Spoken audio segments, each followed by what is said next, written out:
to help families struggling amid the cost of living crisis.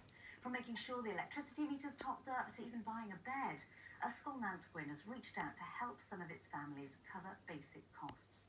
And this weekend, staff have organised a sponsored trek. Our education and family correspondent Bethan Lewis reports. At the height of the pandemic, the school's food bank was a valuable resource for families. But if anything, there's more need now for Ysgol Nantgwyn's community pantry. They can come in, take what they need. If they know someone who's struggling, they could take food. Pupils Kieran and Elliot volunteer here. It's for the community. We need to give back to the community. We're all in this boat together. The whole cost of living crisis. We're all in the same boat. So we've got to be there for each other. Many schools have been responding to some of the basic needs of families in their communities for many years. But with COVID and then increasing energy and food prices, they've seen that need increase. And schools like this one are trying to work out what they can do in anticipation of a deepening cost of living crisis. Ysgol Nantgwyn is in Tonypandy. It's an all-age school for children from 3 to 16. Staff have decided to fundraise for an emergency relief fund.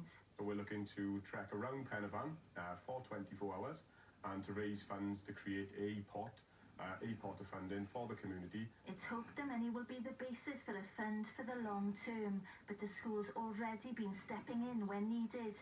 Sometimes staff have used their own money as well as drawing on a hardship fund. We've used funds to support parents with utility bills. And where we've had to give emergency support for food because there hasn't been food in the house.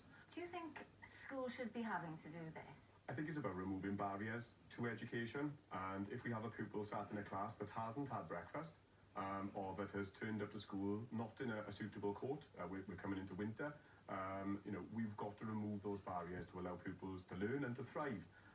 And where those barriers are in place, it is for us as a school to assist or to point families in the right direction where they can get that level of support. The school's business manager is in charge of the pantry. She says the impact's clear to see. When they know you care, because this is part of caring for a child, then they're happier. They know that you genuinely care. And to see a child come in to take a bar of soap to take home is heartbreaking, but at the same time for that child is amazing because they know it's here for them. The pandemic highlighted how a school's role often extends way beyond education. Here and elsewhere in Wales, that may become even clearer in the uncertain months ahead.